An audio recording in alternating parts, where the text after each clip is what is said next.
नमस्कार, प्रभात खबर के health is wealth के अंक में आपका स्वागत है। आज हम बात करेंगे महिलाओं की बीमारी से संबंधित। महिलाओं की बीमारी खास करके आईवीएफ। आईवीएफ है क्या? आखिर में इसकी ज़रूरत क्यों पड़ गई है इस समय? और इसके लिए क्या-क्या नई टेक्निक्स यानी ट्रीटमेंट की नई पद्धति क्या है? और हम कैसे इसका इलाज करा सकते हैं? इन तमाम विषय और बिंदुओं पर बातचीत करने के लिए आज हमने अपने स्टूडियो में आमंत्रित किया है आईवीएफ और महिला रोग विशेषज्ञ डॉक्टर रूही श्रीवास्तव जी का। नमस्कार मैम, आपका बहुत स्वागत है। और सबसे पहला सवाल यही है मेरा रहेगा आज का कि ये बांझपन यानी इनफर्टिलिटी इतनी तेजी से बढ़ क्यों गई है? जी, बहुत अच्छा सवाल है। सबसे पहले तो बताना चाहूँगी बांझपन होती क्या है। अगर किसी कपल की शादी को 1 साल से ज़्यादा हो गए हैं और वो प्रेगनेंसी के लिए ट्राई कर रहे हैं और कंसीव नहीं कर पा रहे हैं, तो उन्हें हम इनफर्टिलिटी कहते हैं। या फिर उम्र 35 से ज़्यादा है, वैसी स्थिति में अगर 6 महीने से वो कोशिश कर रहे हैं, तो हमें कहते हैं कि उन्हें बांझपन या इनफर्टिलिटी है।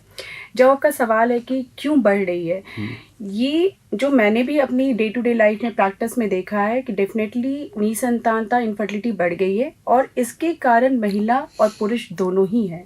पहले के ज़माने में अगर प्रेगनेंसी नहीं हो रही तो हमेशा महिलाओं को ज़िम्मेदार ठहराया जाता था, पर आजकल के ज़माने में देख रही हूँ कि पुरुष भी उतने ही ज़िम्मेदार हैं। जैसे आंकड़ों की अगर बात करें तो 30% जो इनफर्टिलिटी होती है वो महिलाओं की कारण होती है, और 30% जो होते हैं उनके कारण पुरुषों में होते हैं, और 30% जो होती है दोनों में कारण रहती है। और 5 से 10% लोग ऐसे होते हैं जिनमें कोई कारण नहीं, जिन्हें अनएक्सप्लेन इनफर्टिलिटी बोलते हैं। तो जहाँ तक आंकड़ा बढ़ने की बात है, 10 से 15% अगर अभी देखा जाए तो आंकड़े जो कहते हैं कि 10 से 15% जो कपल हैं उन्हें इनफर्टिलिटी होती है। तो जो हमारी लाइफस्टाइल चेंजेस हुई हैं, जैसे कि लाइफस्टाइल चेंजेस में जो मेजर देखा जा रहा है कि लेट मैरिजेस, आजकल डेफिनेटली लड़कियां भी करियर ओरिएंटेड हुई हैं और जो मैरिज हो रही है काफ़ी लेट से हो रही हैं। फिर जो हमारी लाइफस्टाइल चेंज हो रही है, खान पान हो रहा है जिसकी वजह से मोटापे हो रहे हैं, ओबेसिटी हो रही है, महिलाओं में पुरुष में दोनों में ही हो रही है। डेफिनेटली स्मोकिंग एंड ड्रिंकिंग भी पहले के ज़माने कंपैरिजन में काफ़ी बढ़ गई है। तो ये सारी चीज़ें जो कुल मिला के जिम्मेदार हुई हैं कि इनफर्टिलिटी बढ़ गई है कपल्स में। जी, एक तो कारण तो जाने ही हम लोग, इसका ट्रीटमेंट क्या है और उस पूरी प्रक्रिया को भी थोड़ा एक बार समझना चाहेंगे हम लोग। मैं सबसे पहले बोलती हूँ कि अगर किसी को, जैसे मैंने आपको बताया कि अगर 1 साल से कोशिश कर रहे हैं या उम्र 35 साल से ज़्यादा है, तो सबसे पहले डॉक्टर से मिले। यहाँ पे इंडिविजुअल इन्वेस्टिगेशन की जगह कपल इन्वेस्टिगेशन होता है, जिसमें हस्बैंड वाइफ दोनों की जांचें होती हैं। जब जांचें कंप्लीट हो जाती हैं तो डॉक्टर आपके बताते हैं कि कारण कहाँ पर है। जैसे मैंने बोला कि 5 से 10% कपल ही ऐसे होंगे जिनमें कोई कारण हमें नहीं मिलता, जिसे अनएक्सप्लेन फर्टिलिटी बोलते हैं। फिर उन कारण के आधार पे हम आगे का ट्रीटमेंट बताते हैं। अगर जैसे कि कुछ इंडिकेशंस ऐसे हैं जिसमें कि हम डायरेक्ट बोलते हैं आईवीएफ में बढ़ जाइए, जैसे ट्यूबल ब्लॉकेज, नली का बंद होना, इसमें मेडिकल ट्रीटमेंट नहीं है। इसमें आईवाई जो एक और पद्धति है प्रेगनेंसी लाने की, वो भी कारगर नहीं होती है। तो ट्यूबल ब्लॉकेज हो गई, या फिर नील शुक्राणु होना, शून्य होना, तो ये 2-3 कंडीशंस हैं। या फिर माहवारी बंद हो जाना, मेनोपॉज हो जाना, या फिर उम्र के पहले ही माहवारी बंद हो जाना, जिसे प्रीमेच्योर ओवेरियन फेलियर बोलते हैं। ये कुछ कंडीशंस ऐसे हैं जिसमें कि हम लोग डायरेक्ट आईवीएफ की तरफ बढ़ने के लिए बोलते हैं। जी, एक चीज़ और है कि इसकी जो ट्रीटमेंट का जो प्रक्रिया या प्रोटोकॉल या गाइडलाइन जो है, उसके बारे में बताएं कि कब से क्या आना चाहिए और कब हमें या दंपति को, जो भी है कपल्स को, वो अस्पताल में पहुंच जाना चाहिए। अगर आपका आईवीएफ ट्रीटमेंट डिसाइड हो गया है कि हम लोग आईवीएफ की तरफ बढ़ रहे हैं, तो इसमें महिलाओं को कुछ इंजेक्शंस लगते हैं। वो इंजेक्शंस होते हैं आपके अंडों को ग्रोथ करने के लिए। वो इंजेक्शन लगभग 10 से 12 दिन लगते हैं। जब वो अंडे ग्रोथ कर जाते हैं तो महिलाओं को हल्की सी बेहोश करके, बहुत माइल्ड प्रोसीजर होता है, और उन अंडों को बाहर निकाला जाता है। फिर अंडों की क्वालिटी चेक होती है, हस्बैंड के स्पर्म से फर्टिलाइज करके एम्ब्रियो बनाया जाता है। ये फर्टिलाइजेशन जो मैंने आपको बोला कि मैं लैबोरेटरी में करती हूँ, नेचुरली ये महिला के शरीर में होता है। और ये जो फर्टिलाइजेशन के बाद जो एम्ब्रियो बनते हैं, उसे हम 1 महीने के बाद महिला के गर्भाशय में प्रत्यारोपित कर देते हैं। तो ये होता है ये एक तो अभी एक जानना ये भी चाहेंगे हम लोग कि पूरे देश में क्या सिनेरियो है क्या स्थिति है अभी आईवीएफ का जो आंकड़ा बता रहा है, आपने बताया भी है, लेकिन ये क्या झारखंड का थोड़ा संदर्भ में लेते हुए करेंगे? जी मैम। देखिए, हाँ, ये डेफिनेटली दो चीज़ें हैं इसमें आईवीएफ की। जैसा आपने बोला कि हाँ बढ़ा है, डेफिनेटली बढ़ी है। दो चीज़ें हो सकती हैं कि पहले लोगों में जागरूकता भी नहीं थी, जी। अभी लोगों में जागरूकता आ रही है, लोग लिटरेसी रेट बढ़ी है, जो सोशल मीडिया है उस पर लोगों को जानकारी मिल रही है। पहले के ज़माने में बच्चे नहीं होते थे तो उन्हें जानकारी नहीं रहती थी कि हमें जाना कहाँ है। पहले के ज़माने में ट्रीटमेंट के लिए हमें ये सब पद्धति दिल्ली, मुंबई, मेट्रो सिटीज़ में होती थी, तो जाना भी आसान नहीं था। अभी ये इतनी कॉमन हो गई है कि हमारे झारखंड में भी सेंटर्स अवेलेबल हो गए हैं और अच्छी ट्रीटमेंट हो रही है। तो इसीलिए आईवीएफ का रेट, तो जैसे मैंने बोला इनफर्टिलिटी ही बढ़ी है बिकॉज ऑफ लाइफस्टाइल चेंजेस, तो डेफिनेटली आईवीएफ के रेट भी बढ़े हैं पहले के कंपैरिजन में। बहुत अच्छी जानकारी हमें आप लोगों को मिल रही है। एक तो ये आईवीएफ के बारे में एक और जो धारणा है लोगों के अंदर में कि एक तो ये बहुत खर्चीला है, तो एक जानना चाहेंगे कि कितना टोटल ऑफ खर्च आता है, और सबसे बड़ी बात, एक सबसे बड़ी जो सवाल लोगों के मन में कि सक्सेस क्या, कितना रेट क्या, सक्सेस रेट क्या? जी, ये भी बहुत इम्पोर्टेंट है। खर्च जहाँ तक बात करूँ ना कि जो मेन आईवीएफ का खर्च होता है वो इंजेक्शन का खर्च होता है। तो पहले ये जो इंजेक्शन है कॉस्टली इंजेक्शन होते थे, और जैसे मैं बार बार बोल रही हूँ कि ये पद्धति काफ़ी पुरानी है, तो पहले के ज़माने में इसके खर्च भी काफ़ी महंगे होते थे, जो कि लोग सोचते थे कि ये इतनी महंगी खर्च है कि हम अफोर्ड नहीं कर सकते। पर जैसे से टेक्निकली एडवांसमेंट आई, चीज़ें और एडवांस हुई, खर्च में भी गिरावट हुई। लेकिन फिर भी मोटा मोटी बात करें कि अगर एकदम कि क्या कॉस्ट एग्जैक्ट आती है, तो लगभग 1 लाख से 1.5 लाख के बीच में एक आईवीएफ का कॉस्ट आता है।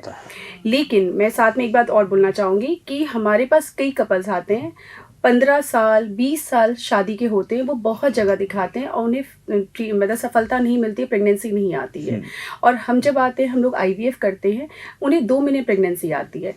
जब मैं उनके खर्च 15 साल के जोड़ती हूँ, तो वो मुझसे खुद कहते हैं कि मैडम आपका तो खर्च कुछ था ही नहीं, इससे ज़्यादा दुगना तिगना खर्च हमने कर दिया है। तो वो छोटे छोटे खर्च अगर जोड़े जाएं तो वो लगभग इनसे ज़्यादा होते हैं, और हमें सफलता भी उसमें नहीं मिलती है। तो सबसे पहले पेशेंट की कैटेगराइज होनी बहुत ज़रूरी है कि आपको किस ट्रीटमेंट की ज़रूरत है। अगर मैंने बोला कि कुछ इंडिकेशंस ऐसे हैं जिसमें आईवीएफ की ज़रूरत है, तो आप कम समय में सही समय माता पिता भी बन पाएंगे और कम खर्च में बन जाएंगे, सीधे मतलब आप उस ट्रीटमेंट में चले जाएंगे। तो मैंने कुल मिलाकर के 1 से 1.5 लाख तक का खर्च आता है। जी, लेकिन मैं अपना जहाँ पे है, मैं कम खर्च में भी काफ़ी लोगों को मदद की हूँ। अगर लगता है कि नहीं, अफोर्डेबिलिटी नहीं है और पेशेंट को पैसे की वजह से कभी ऐसा ना हो कि वो माता पिता से केसों से वंचित रह सके। जी, अच्छी जानकारी। लेकिन वो सक्सेस रेट जो हम लोगों ने पूछा, सक्सेस रेट ये भी बहुत है, इम्पॉर्टेंट है। सक्सेस में जैसा सबको समझाती हूँ, सक्सेस बहुत निर्भर करता है कि आपका असेसमेंट कैसा है। सक्सेस निर्भर करता है कि हमारी भ्रूण क्वालिटी कैसी है। सक्सेस निर्भर करता है कि हमारी जो लैब क्वालिटी है, जहाँ पे ये भ्रूण तैयार होते हैं, उनकी क्वालिटी कैसी है। सक्सेस निर्भर करता है कि जो हमारी यूट्रस है, जो बच्चेदानी है, उनका कंडीशन कैसा है। अगर ये सब कुछ कंडीशंस बढ़िया हैं तो लगभग 70 से 80% सक्सेस रेट हमारा हो जाता है। अच्छा, एक चीज़ और जानकारी लेना चाहेंगे, जो भ्रांतियां भी लोगों के मन में रहता है कि ये जो बच्चा बाहर लैब से निकाला गया, क्या वो मेरा है या किसी और का, ये कॉमन जो भ्रांति ग्रामीण इलाकों में जो अनएजुकेटेड लोगों में होता है, इसके बारे में थोड़ा सा आप जागरूक मैं बोलूँगी कि लोगों को लगता है, शायद कहीं ना कहीं मुझे लगता है ये मूवीज़ जो आई हैं वो काफ़ी हद तक लोगों को असर कर गई हैं, लेकिन ऐसा नहीं होता है। लैब में कोई भी काम बहुत टेक्निकली की जाती है। किसी की भी पेशेंट की जो एग हैं, स्पर्म है, उनकी प्रॉपर मार्किंग की जाती है। कभी भी मिक्सिंग होने की कोई चांस ही नहीं है, क्योंकि ये जो मतलब चेकिंग है, ये हर लेवल पे होती है। डॉक्टर के लेवल होती है, एम्ब्रियोलॉजिस्ट लेवल पे होती है, फिर जिस समय हम लोग इसे प्रत्यारोपित करते हैं वो हर लेवल पे होती है। तो इसलिए इसमें एरर होने के चांसेस बहुत ना के बराबर है। और किसी भी पेशेंट के जो है गोपनीयता का ख्याल एक मेडिकल में बहुत खास कर रखा जाता है। जी, एक और इसी से मिलता जुलता सवाल ये भी है मैम कि अगर मानिए कि डिलीवरी हो गई आईवीएफ लेने के बाद, तो लोगों में ये भी मन में सवाल रहता है कि बच्चा वो क्या हमेशा एक सामान्य बच्चे की तरह जीवन बिता पाएगा, नॉर्मल हो पाएगा कि नहीं, इसके बारे में मैं बोलूँगी। इनफैक्ट आईवीएफ के बच्चे बहुत तेज होते हैं। अब वो मुझे नहीं पता, may be selection of embryos होता है, जो भी।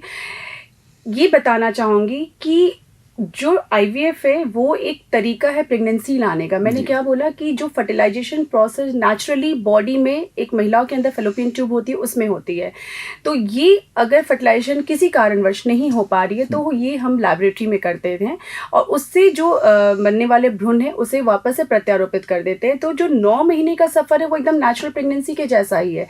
तो इसलिए जो इससे आईवीएफ के द्वारा जो बच्चे जन्म लेते हैं वो एकदम नेचुरल होते हैं, नॉर्मल होते हैं, हम लोग जैसे ही होते हैं। जी।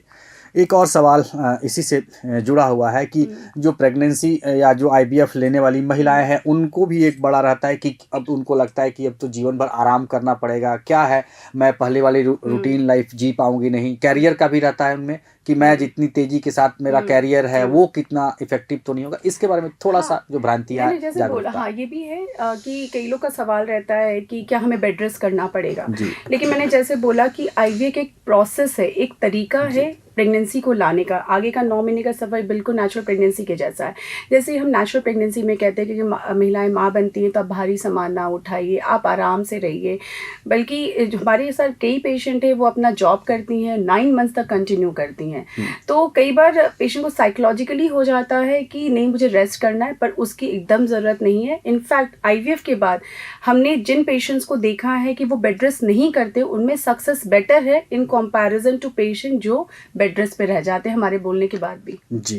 एक और जानकारी, मतलब इसी आपने तो पूरी जानकारी दे ही दी, लेकिन चलते चलते हम एक और जानकारी लेना चाहेंगे कि फिर से कि कब आईवीएफ के लिए पहुंच जाएं, कब आदमी को लगे कि महिला डॉक्टर के पास यानी आईवीएफ वाला ट्रीटमेंट शुरू कर देना चाहिए। एक छोटा सा मैंने जैसे बताया कि पहले तो अगर शादी के 1 साल हो गए और या फिर उम्र 35 से ज़्यादा है, 6 महीने से ज़्यादा हो गए तो आपको पहले डॉक्टर से मिलना चाहिए।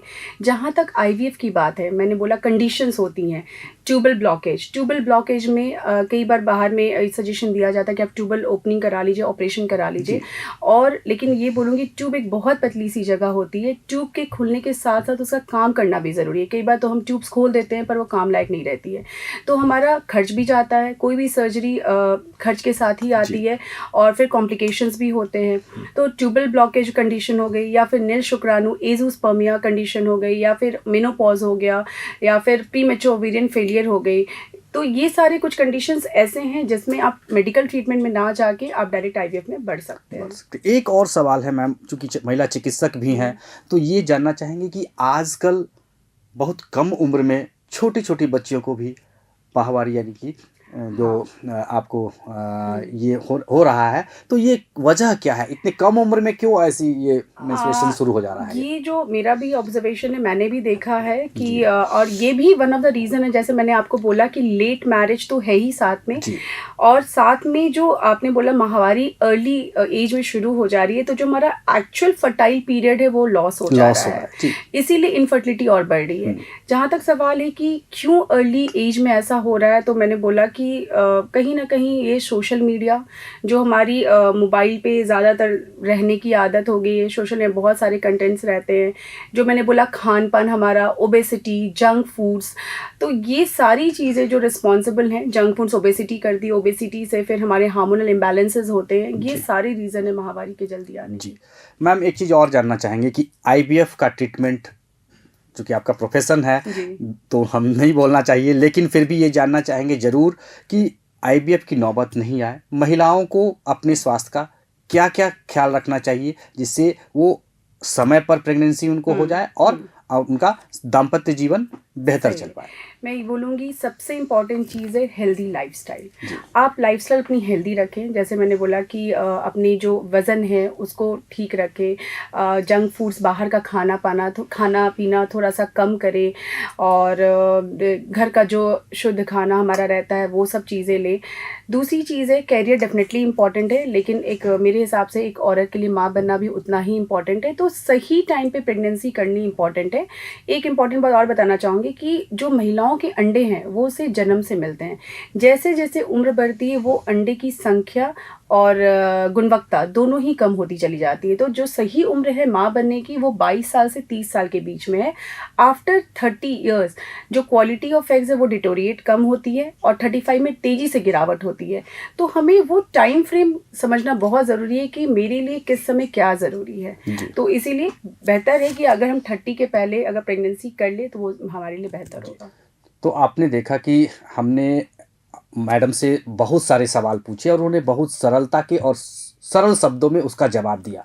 आईवीएफ है क्या, आईवीएफ ट्रीटमेंट के लिए हमें कितनी जल्दी अस्पताल में पहुंच जाना चाहिए और आईवीएफ की नौबत भी ना आए इसके लिए कैसी हमारी हेल्दी लाइफस्टाइल होनी चाहिए उसके बारे में बताया। अगले अंक में हम किसी एक नए डॉक्टर के साथ होंगे। तब तक के लिए बहुत बहुत धन्यवाद। प्रभात खबर .com, विश्वास वही, रफ्तार नहीं।